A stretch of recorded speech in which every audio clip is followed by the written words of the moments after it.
Hi, welcome to the Virtual College Exploration for all Indiana students, sponsored by the Indiana Association for College Admission Counseling and StriveScan. Thank you so much for joining us. We just have a few housekeeping announcements, and then I'll turn it over to the presenters. There is a Q&A section, so please type any question to the presenter at any time. Your camera and microphone are off, and you're muted and your video is off, so the panelists can't see or hear you. And then please know that there are many college presentations happening, and so check out the schedule at inacac.org. And then at that same website, you'll be able to find recordings of all sessions, and they will become available about a week after the session itself. Without further ado, I'm going to go ahead and turn it over to the presenters.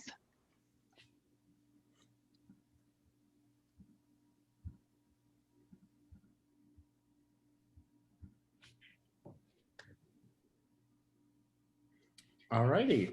Are we ready to get started? Oh, yeah. We are ready. Alrighty, so good evening, everybody. We're going to start out just introducing ourselves, and we're going to dive into what are some myths about being undecided and how do we debunk those myths and really understand what the exploratory process looks like at institutions of different size. So we are excited to have Butler, myself from Ball State, and Purdue joining us today. So we'll get started with introductions. So I am Matt Housley. I serve as the Assistant Director of Admissions for Diversity here at Ball State. I am Whitney Ramsey, and I am an Assistant Director of Admission at Butler. And my name is Kyle Pakeman. I am the Senior Recruitment Manager for the Exploratory Program at Purdue. So we're going to first just start by giving a brief overview of our institutions and what our exploratory programs look like. And then we're going to get into a little bit of a much more discussion-based panel about some of the things that undecided students go through in their process and how each one of our schools is there to help them. Awesome. So as Matt shared, we're going to kind of get to the meat of the presentation, right? Which is kind of what does it look like, debunking some myths about exploratory studies. But the reason why we make such kind of a nice group is, again, because as he shared, we all are different sizes, right? So we're going to kind of cover what exploratory studies looks like at each of our institutions. But we'll start with kind of a 30,000-foot overview of Butler. We are a small private liberal arts institution located in Indianapolis. In fact, you'll see we are just 5 miles north of downtown. We have what we call 6 academic colleges. So College of Communication, Education, Pharmacy and Health Sciences, Liberal Arts and Sciences, the Lacey School of Business, and Jordan College of the Arts. To kind of get out in front of it, we get asked a lot, kind of what are your most popular majors or unique majors? So you will see there, and sorry, I'm kind of jumping around here. But that first bullet point are our nationally ranked majors. So typically when you asked folks, especially outside of Butler, outside of maybe even Indiana, what Butler is most well known for, you'll hear pharmacy, physician assistant, dance. Those are our 3 nationally ranked programs. But then below that, I also listed our different academic colleges because certainly those contain or house a collection of programs that we've come to be really well known for. So again, communication, education, pharmacy and health sciences, liberal arts and sciences, business, and the arts. I should have started by saying we're just under 5,000 students. So we are at our core considered a small school. Although we are Division I for athletics and have a huge fine arts scene. So students will often tell us that we feel a little bit larger than 5,000. But again, at our core, and especially on this panel, we are definitely considered a smaller school. Quick overview. We work very closely with students through the admission and financial aid processes. And in fact, that's another myth, right? Thinking about cost in private schools. So we wanted to share some scholarship opportunities that should you be interested in Butler in particular that you might want to be looking into. Certainly academic scholarships that are based on the work that you're doing now in high school. So your GPA, your test scores, if you provide them, which we're now test optional, so not all students are. We also, of course, encourage all families to complete the FAFSA. And then we do have some other scholarship opportunities for students to apply for. So our Morton Finney Diversity Scholar Award, if you've been particularly interested in or committed to diversity, equity, inclusion, social justice activism. Our Center for Faith and Vocation Scholarship, if you're interested in interfaith dialogue, in your faith shaping your college experience. We also have talent-based awards. So if you're interested in competing at that Division I level, we do offer athletic grant and aid. And similarly, if you are interested in majoring in the arts, we do have fine arts awards. And then if I do have any students on here who are from the Indianapolis area, if you are a 21st century scholar, or if you have a 0 EFC, which you may not be familiar with yet, it's determined by the FAFSA, you may be invited to interview for our Butler Tuition Guarantee, which is a full tuition scholarship to Butler for 10 Marion County High School students. So that's kind of an overview of Butler. I also want to just talk a little bit about what our Exploratory Studies program looks like. We take a pretty structured approach, which is something that I wish I'd had as I went through school, because I was undecided myself, or exploratory. And that structured approach is, as part of your first year coursework, you take one course in particular called LC 103, which is our Exploratory Studies class. It is one class among the several that you're taking that first semester. And during that course, you kind of systematically explore all of our majors on campus. You can quickly rule out those that you're not so interested in. You can choose to learn a little bit more about those that you are. And then ultimately, your professor for that course doubles as your academic advisor, and you work one-on-one with them to kind of determine what the best path is for you. We also provide all of our students, it's an open opportunity to attend a majors fair, which is kind of similar to a college fair, where all of our majors are set up with faculty and current students.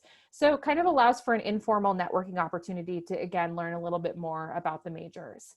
It is one of our most popular majors on campus. In fact, if you include those other exploratory programs below, our students who are still exploring make up over a quarter of our incoming first year students. So kind of destigmatizes it, right? Sometimes and we'll talk more about that, but there's a tendency to think that maybe you're the only one who's kind of undecided and you're in good company. If you're thinking, I want to still explore, but I want to limit my exploration to a certain area, then as you see listed there, we do offer exploratory business, communication, education, and natural sciences. So again, it operates very similarly. You come in, you're still exploring, but your exploration, at least as far as that major is concerned, is limited to that college that you're in. So hopefully that gives you kind of a good overview of Butler, and also kind of look at our unique exploratory studies program. And with that, I will turn it over to Matt. Alrighty, so I will start with what we consider the mid-size of us in the group. At Ball State, we are located in Muncie, Indiana. So we are about an hour and a half south from Fort Wayne, and we are about an hour and 15 minutes north from Indianapolis. So what's really nice is I always say, dead smack in the middle between two major cities in Indiana, which is great. We have about 16,700 undergrads on our campus. Our total enrollment is about 22,500 students. But I always say you're really going to be focused on that undergraduate, as that is our focus here at Ball State. Even though we are a mid-sized institution, we offer a 14-to-1 faculty to student ratio. So as you can see, of course, as the school size gets bigger, the faculty to student ratio may get bigger. That was the case for us. So we have 14-to-1. With that being said, we have a variety of notable majors. There's quite a few that I have listed there, so I'm not going to read all of them. But what's nice is with most of these programs, all except for 3 of them on this list, you can graduate on time while being exploratory, which is really great. We offer 19 NCAA Division I sports, so we are also Division I. We compete, though, in the Mid-American Conference, so along schools such as Kent State, Ohio University, Northern Illinois, Central and Western Michigan, Eastern Michigan, schools like that are in our conference. And I just want to hit off of what Whitney had talked about taking advantage of the type of aid that could be available for you here at Ball State. What's nice is that many of these scholarship opportunities are still going to be available to you as an exploratory student, which is great. So if you have a family member, a parent, or grandparent, we do have some alumni awards which you could be eligible to apply for. We have our Ball State grants, which are going to be need-based. So looking at that EFC, that's going to be kind of what we're going to be going through in terms of looking at that FAFSA, looking at how much you can contribute to your college experience. And then if we need to help out a little bit extra, those awards, and yes, you are still eligible as an undecided student.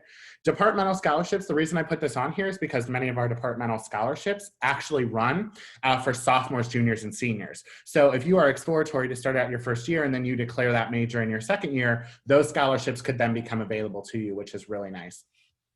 We offer both merit and need-based awards through the foundation, which our students normally are invited to apply for based off of their FAFSA or their academic merit. And then, of course, what runs through our office and the Office of Admissions is our merit-based awards. And so those will be things that are strictly going to be based off of that GPA and test score, or just like Butler, we are test optional. So some students, you may not choose to submit those scores, but you are still absolutely eligible for our merit-based awards. So that is kind of a quick overview of Ball State. Again, I always say we're right in the middle of the road. I always say we're not too small, but we're not too big. We fit right in that even middle here. And we also are like right in the middle of two big cities. So I say we're right in the middle for everything. A little bit about our Exploratory Studies program. Contrary to Butler, our Exploratory Studies program is a little bit smaller. So only about 8 to 12% of our freshman population and about 2 to 4% of our sophomore population is currently in our Exploratory Studies program. So total, I say it's anywhere between 15 and 16% on average is the amount of students that are in our program. What's nice is that we really want to ensure that we're getting you on a plan, and this starts actually at orientation. So this starts before you even walk on campus. You will be meeting with a academic advisor for your orientation appointments that is specifically for you and exploratory studies. They're going to really start connecting you and getting you involved in some of the resources that will help you choose a major here on our campus. So one way they're doing that is by offering a freshman seminar. So this is a 101 course. It's specifically for exploratory students. It gives you the option to go through, we consider it a major and career exploration course. So it's a 1-credit course, but it gives you that chance to be with like-minded individuals, figuring out what's going to work best for you, exploring those different passions through a variety of the things that we have, that I'm providing to you below. So some of the online resources that we provide, they are called Focus 2, which is basically like an online seminar and course that you can take that's all about career exploration. We are also getting ready to set up a required program for our exploratory study students launching in the fall of 2021. So we're really excited for that, which is outside of that optional course that you can enroll in. This is actually going to be a program that will allow you to take advantage of some of these one-on-one assistant programs and really ensure that you are having the opportunity to take advantage of them. So we have an academic major and minor coordinator. We actually have 3 of them in our learning center. So they are available for one-on-one appointments. They are like an academic advisor, except their whole goal is not to look at your graduation, not to look at any outcomes like that. It's strictly to look at what is your development that you need right now to help you get you into a major.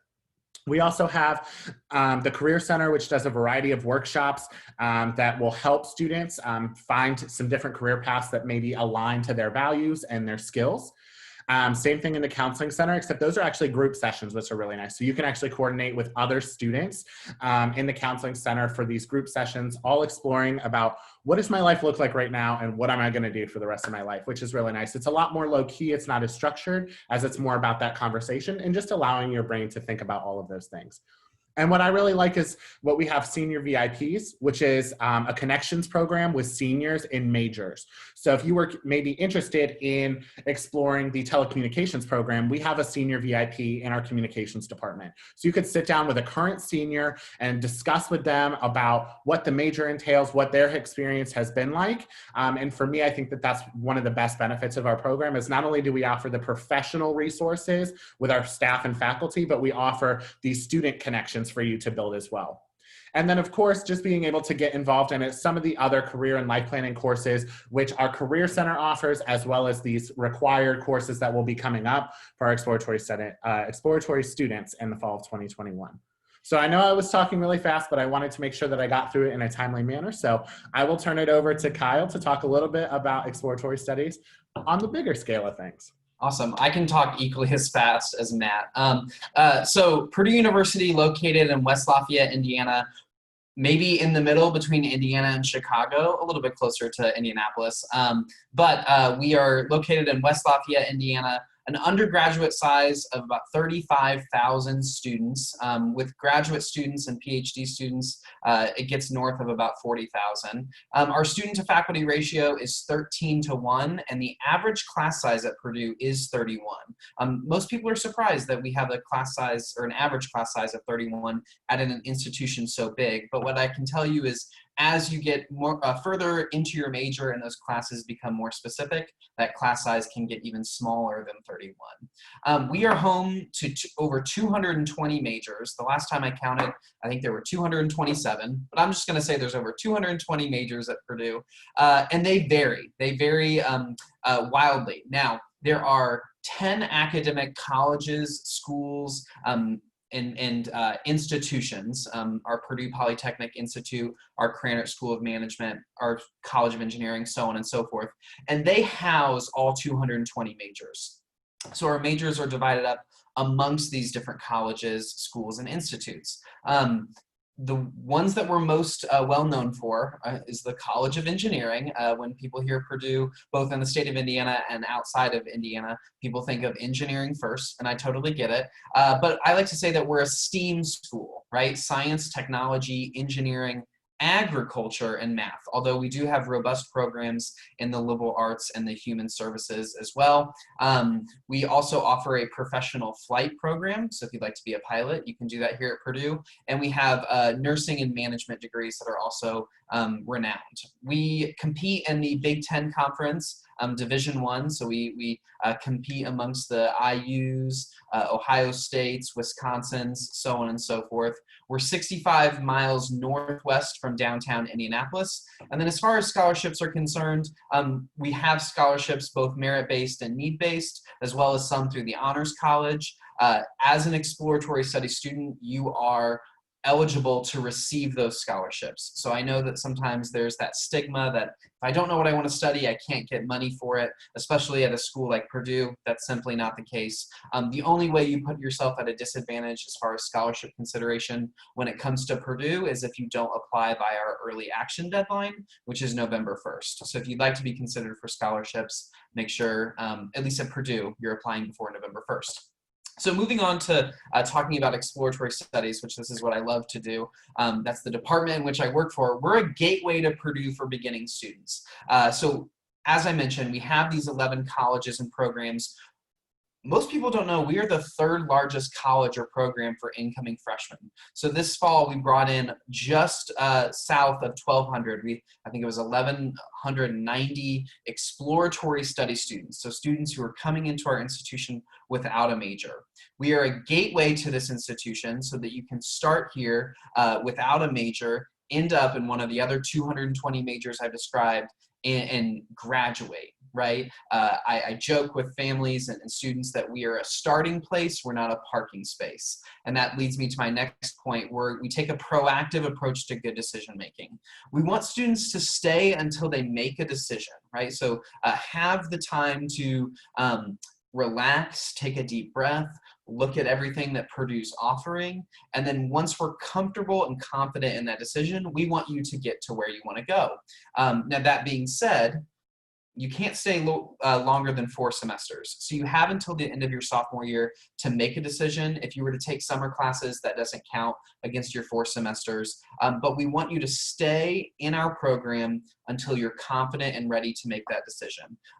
Statistically, I can tell you at Purdue, that works out to be about 45 to 50% of students are doing so within semesters 1 or 2. And then to be quite frank, we have a very large wave of students who first semester sophomore year, so their 3rd semester, they're ready to make that decision. You know, that summer in between freshman and sophomore year offered a lot of clarity to them.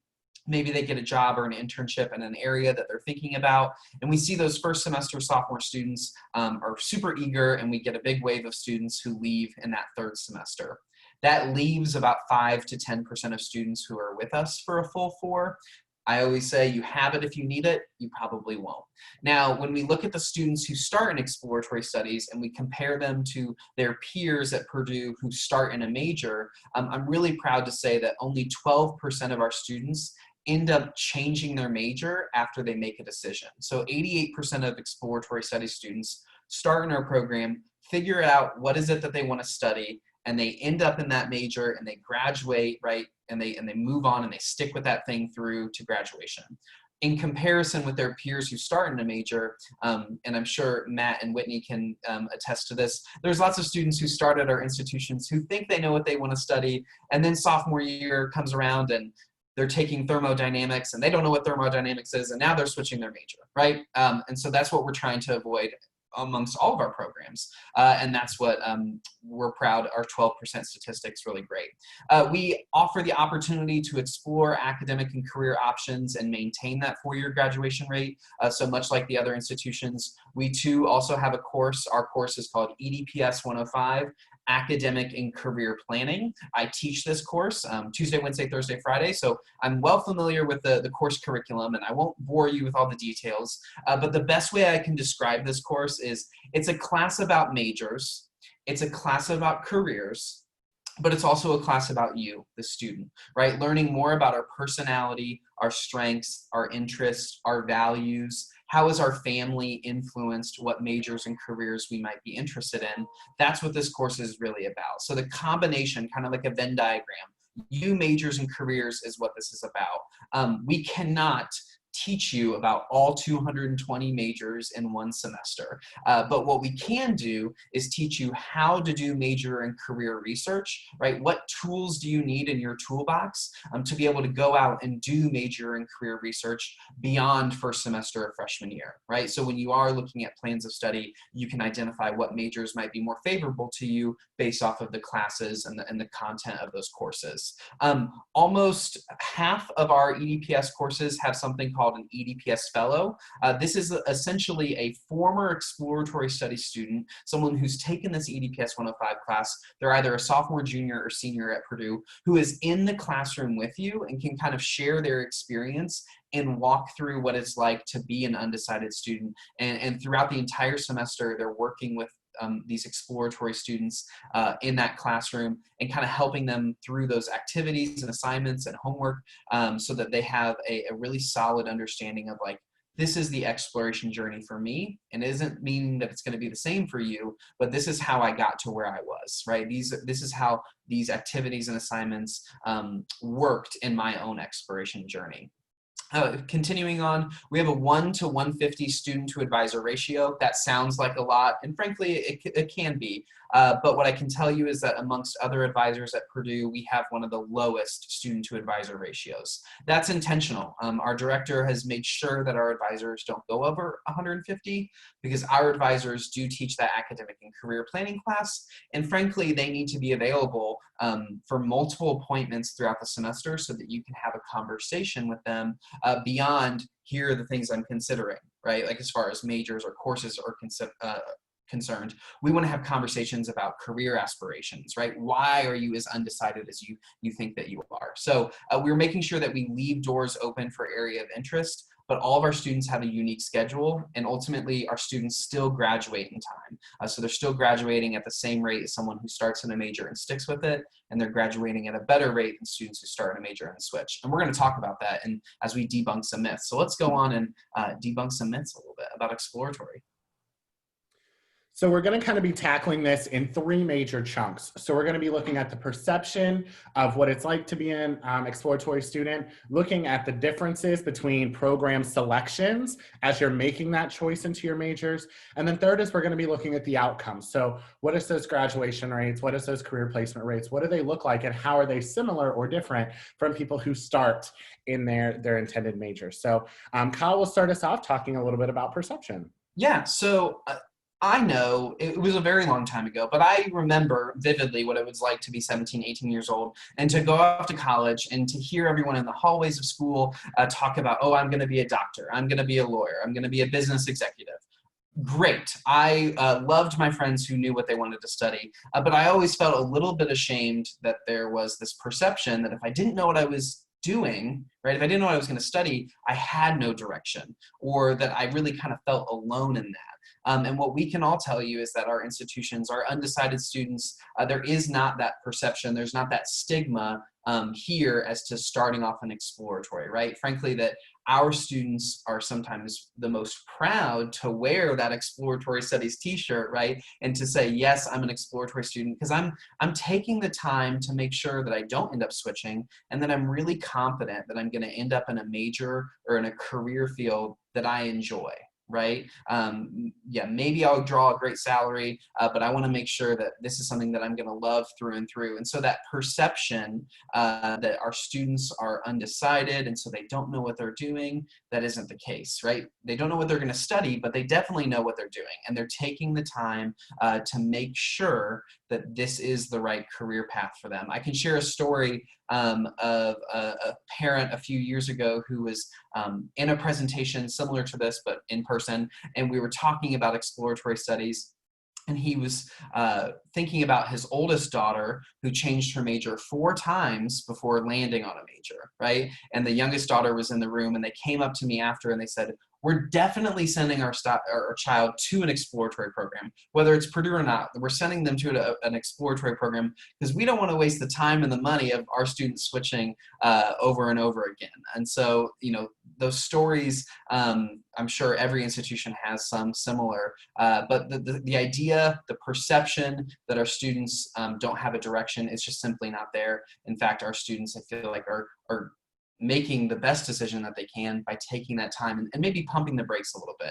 Matt or Whitney, do you have anything you want to add there?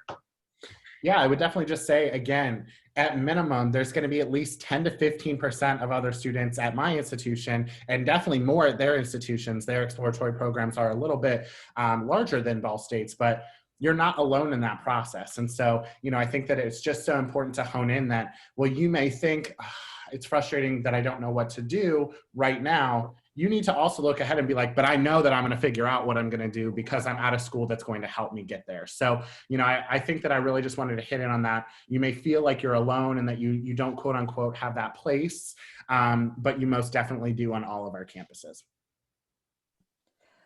I would add too, I like to think about it the way of, somebody once told me this analogy and it's made more sense to me since then.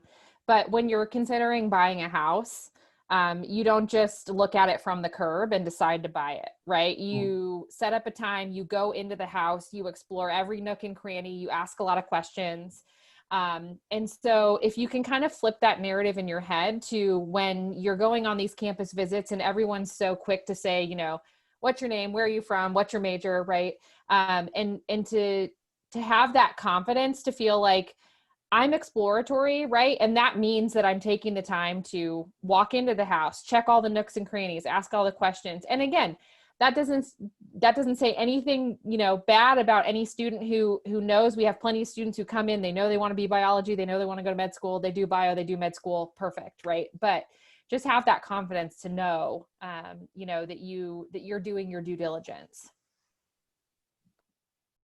So I'm going to talk a little bit about what are some of the myths in selecting the exploratory program, or maybe not selecting the exploratory program. So at some schools, it may be seen as exploratory as being a more selective major. And I can say that at all 3 of our institutions, that's not the case.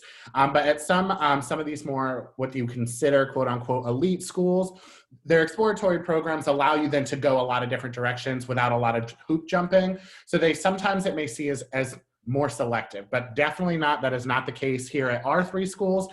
We invite any student who is admitted to our institution that if they're not sure what they want to do, there's a place for them in our exploratory studies program. So that's the first thing that we wanted to let you know, is that it is not going to be more competitive for you to apply in this major, but it's also not going to be less competitive for you applying than some of our other programs as well. So our admission standards, you know, at Ball State, and I'll let the other schools chime in, but they're the same for general admission as everyone else. So I always say that as well, is that there is still that standard, that admission standards, and I'll let them explain what their process looks like in terms of that as well. But I just wanted to let you all know that that is not the case, that it is more selective at either of our institutions.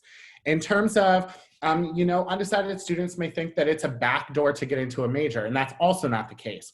So if you maybe come in as exploratory, that does not mean it's 100% going to be easier for you to get into our architecture program. Now, if you are performing well in the exploratories program and then you apply to the architecture program, then you will become a competitive applicant, just like the first-time freshmen who are coming in or the sophomores or who are looking to transfer into that program. But that does not mean that if you get into the Exploratory Studies program, it's a guarantee that if I go in and try to apply for this major, I'm going to get in no matter what. Some of our majors, most of them, as I had mentioned previously, you have the ability to get right into those majors. So from exploratory, as long as you are in good academic standing, you can declare that major. But some of our majors such as nursing, musical theater, animation, and architecture, those have a very strict curriculum. And so you'll have to make sure that you can fit into that curriculum to still graduate. And again, you'll still go through the same application process though as any student who is looking to get into those majors. So there is no cutting corners or doors. And I will let also the other institutions after this explain, these kind of 3 points as well. And sometimes undecided students think that this is the best option if they're unsure. And this is piggybacking off that second point. And so we want to make sure that if you are interested in musical theater, that is by far our most competitive major at Ball State. We offer 16 to 20 spots for freshmen each year. It is a nationally ranked program and it's very competitive. So if you think that musical theater is what you want to do, it may be better for you to audition, go through the process, get admitted into that program, and then halfway through your first year in that program, decide you want to switch out and maybe exploratory studies for that next semester so that way you can find another major. That is absolutely okay. So that is something that we wanted to stress to you, is that sometimes it's not always just about exploratory being that go-to program selection for you. So really having that conversation with your admissions reps or the exploratory studies experts at each school and figuring out, okay, what are my options? What am I interested in? And then go from there. So that is kind of what I have to speak on those subjects. So I will let the other schools talk about these 3 points and how it kind of relates to them as well. Whitney, you want to go first? Sure. So I would echo everything that Matt shared, that, I think Kyle put it best when he said, this is a pathway, right? Not a back door. And so, if you are switching to exploratory because you weren't admitted, for example, to your primary major, we want to caution you because that may allow a path to Butler, for example, but it may not be a path back to that major that you initially applied to. I think a great thing to keep in mind is for students who may be considering two very different programs, make sure that you're attending an institution that offers both of those programs, right? So that if you have a change of heart, it means switching course at that institution as opposed to switching institutions. And don't be afraid. I think some students are embarrassed to say, like, I'm interested in music, but I'm also interested in marketing because they seem so different. But that's, inherent to the college experience is exploring different interests. And so ask somebody, right? Like, I had a student just today who asked me, he's thinking about doing something in the business school. He's also thinking about doing pharmacy. For us, pharmacy is a very tightly packed curriculum. It's already 6 years because it's exploded to kind of encompass all the coursework. So for us, it's a lot easier to come in pharmacy, right? Be on that plan and then switch out of it than to come in business and decide midstream that you want pharmacy and try to move into it. So just be honest in sharing kind of what you're considering. Maybe there's we have a healthcare and business degree that blends both that the student didn't even know about. So kind of think about, again, knowing that both of your options are available and kind of what may be easier to switch out of should you change. Yeah, I think they said everything that I would like to share. If I'm talking Purdue specifically, and in the interest of time, there are 220 majors. I'm not going to get into, which ones are the most selective, but at Purdue, you can list a first and second choice of major when you apply. And so if you are interested, that last bullet point, if you're interested in things like computer science, professional flight, nursing, mechanical or biomedical engineering, I always encourage you to list that as your first choice of major and list us as a second. If you're, halfway between accounting and agricultural economics and you're 50-50 between the two, I think then exploratory is a great place to start. But specifically for Purdue, computer science, nursing, mechanical and biomedical engineering, professional flight would be like the red flags that I wave.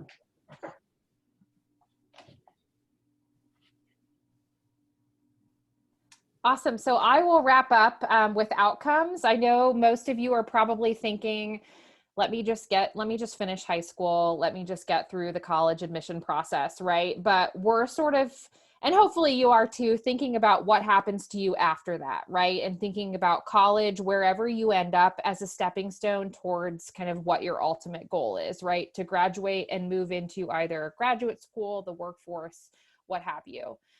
So I'm going to kind of blend these first two kind of myths together. Undecided students may think they're less likely to graduate on time. And similarly, undecided students may think they're less qualified or less competitive for the job market or graduate school. And I can tell you, we have the most obsessive compulsive about data staff member that I've ever met working in our exploratory office. And he will tell you that there is absolutely no statistically significant difference between students who are starting exploratory versus starting outside of exploratory when it comes to graduation, when it comes to placement into the job market, when it comes to placement into graduate school. Period. Pretty easy. No difference, right? In fact, they're actually finding in Butler specifically that then students who go on to get a master's or a PhD are actually increased a little bit. And GPAs maybe even increased a little bit. So that's going to vary from institution. But again, just to show you, you're not going to be delayed. You're going to graduate on time with your people, assuming that you're following kind of that close course path and working with your academic advisor. Last kind of myth here to debunk is that students may think that exploratory is a degree or long-term option. We already talked a little bit about that, right? I think you said, Kyle, it's a starting place, not a parking space, right? So Yes. Some students will confuse exploratory studies with general studies, thinking that like, if I come in exploratory studies, I'll graduate with a general studies degree, and that's that, right? No, our goal at all three institutions is to help you make a plan and follow that plan, right? Students simply are ending up at the same places. I grabbed a sampling of where our exploratory students from the last class have ended up. And that's everything from marketing, teaching, medicine, sales, finance and accounting, nonprofits, research, web design, right? Everything from a yoga instructor to a wine tasting manager to a production assistant for the show Hardball, right? Working at Newfields, Johnson & Johnson, Eli Lilly, a hotel, right? Getting into the tourism industry, in school townships, MSNBC, for the Pacers, for PricewaterhouseCoopers and the other kind of big four accounting firms, working for The Voice, working for Walt Disney World. So just a sampling to kind of show you, it seems very major heavy when you're applying, because that's what everyone's asking you, and that's what supposedly your search is partially guided by, right? But ultimately, there are a lot of majors for every path and a lot of paths for every major. And so hopefully, if you are undecided, which you may be, since you've taken interest in this session, that eases your mind in kind of debunking some of the myths and understanding, in particular, how exploratory may look at Butler, at Ball State, at Purdue, and also encouraging you and empowering you to know what to ask if you're exploring other institutions and what they offer in the way of exploratory.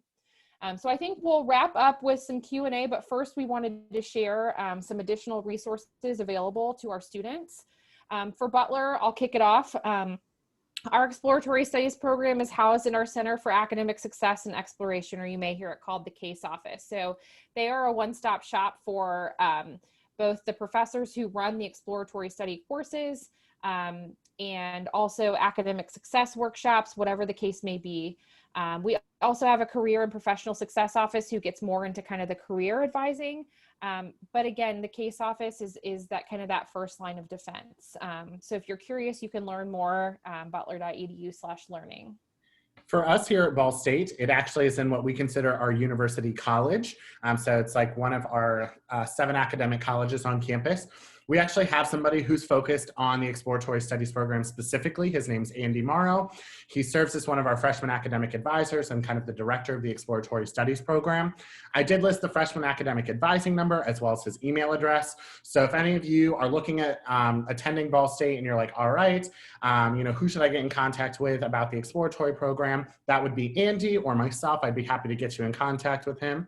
bsu.edu/exploratory. And I did put bsu.edu/majors because, like Whitney had mentioned, it's going to be really important to ensure that whether you're coming in, that when you want to make sure that the institution you're looking at has both or 3 or 4 of the options that you may be looking at. So I did put that it lists all of our 120 majors and all the different requirements for each one as well. Yeah, call me. If you want to learn about exploratory studies at Purdue, call me. No, purdue.edu/exploratory, that's our webpage. Much like the other 2 institutions, we function as a program or as a college when it relates to admissions, the Exploratory Studies program. So if you go to our webpage, you can learn a lot more and get in contact with me for more nitty-gritty details. I can go through the whole curriculum of EDPS 105 with you. So here is our contact information. As you can see here, it lists both our phone numbers as well as our email addresses. So that way you can always feel free to reach out to us. But we really did, I think we have about 5 or so minutes, which is great. So we did want to open it up for questions. So I'm actually, feel free to write this down, but I'm going to stop sharing the screen. That way we can kind of go through the questions. But do we have any questions coming in that you all can see? No, not yet. Not yet. I know they're feverishly probably writing out their questions for us. True. Or they're writing down all of our information before they write the questions. But yes, we most definitely want to be here to answer your questions. Again, they can be something as simple as relating directly to our Exploratory Studies program, or it could be as simple as, I'm just checking to see if you have these 2 majors at your schools, something like that, whatever we would be happy to help you out with. Yeah, while we're waiting, I figured I would share a quick story of a student who started an exploratory at Purdue. And of course, when people hear Purdue, they think of the astronauts, and there are plenty of astronauts that went to Purdue. However, when someone starts in the Undecided program, they think that something like that, like being an astronaut, isn't an option for them. And I'm not trying to tell you that any of the astronauts started in exploratory studies, but what I can tell you is that we had a student who came in very undecided between astro and aeronautical engineering and physics. He ended up in AAE, or astronautical and aeronautical engineering. And by the 2nd semester of his sophomore year, he had an internship with NASA. Then he went to NASA over the summer too. So he did 2 different internships with NASA. And he's working now remotely while a full-time student at Purdue for the Sierra Nevada Corporation. And they're working on this like expandable biome that you can open up in space. And he started off undecided. So it kind of just goes back to that stigma that you can't do these big, grandiose, out of this world things. You absolutely can. Sorry, I talked over some questions, I think. No, I did not. No, you're good. I actually will piggyback. I think that we don't have any questions, so I think that we'll just end with I'll share a quick story. Whitney, you can share a quick story if you have one. We'll end it there. But I actually have a student that I was working with in Munster High School, which is in Northwest Indiana. And she was actually really interested in the nursing program. And then she was like, but I'm just not sure if I'll be competitive enough to get in. So she actually declared Exploratory Studies as her major. And working with her, we had actually figured out that Exploratory Studies was not the best option for her, that we wanted her to go ahead and start in that pre-nursing track. And that if she does not get into the nursing major at the end of her freshman year, come into the Exploratory Studies program for that first semester of your sophomore year, and let's get it worked out for you. Well, lo and behold, she ended up doing fantastic, getting into the nursing program and completing out the nursing program. Then on the flip side of that, I have a student who was, interested in the telecommunications department, but really didn't know it yet. They was like, I'm really good with the camera, but I'm really good at graphic design. That's something I love, but I just really don't know. So I'm starting into Exploratory Studies, and with our program, we have a big outcome of being able to get in there and figure it out as quickly as possible. So by the end of his first semester at Ball State, he was actually in the telecommunications program, which was really great. Do we have a question? We do. So I'm interested in both forestry and some sort of veterinary services, but totally not sure. I was just wondering if any of your colleges have both major options, just one, or none. Since I've got my mic, I'll go ahead and chime in.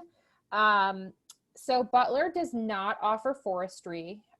We do offer pre-vet, which essentially means that you would complete your bachelor's degree at Butler. Typically in biology is where most of our pre-vet students head. But you would be on the pre-vet track, which tells us that's your next step, so we can make sure you're prepared to head off to graduate school, but means we don't have a vet school on campus. Pretty traditional path. A lot of students will switch schools for veterinary, law, medicine, whatever the case may be. So that's Butler. And good question. Yeah, Purdue's got wildlife and forestry, animal sciences, and a veterinary nursing major, in addition to the, as Whitney mentioned, the vet med program that's a postgraduate. Here at Ball State, we offer wildlife management, and we also offer pre-vet, so it'd be biology, but we would send you elsewhere, get you prepared, and send you elsewhere for vet. So we offer both of those programs in some capacities, but I think Purdue is probably that most aligned with everything that you need there. But we can all three get you on the right track, Claire. Absolutely.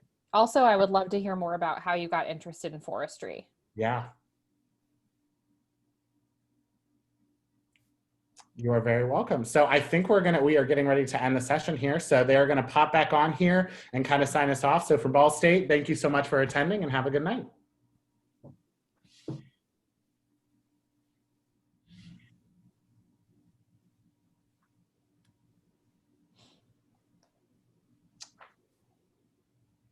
Thank you so much for joining us this evening. There will be a quick survey appear once you close this window. We would love for your feedback.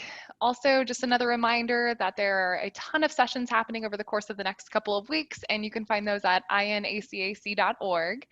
And then the recording of this session, along with all others, will also be on that website within a week of the session itself. So thank you again for joining, and hope you have a great evening.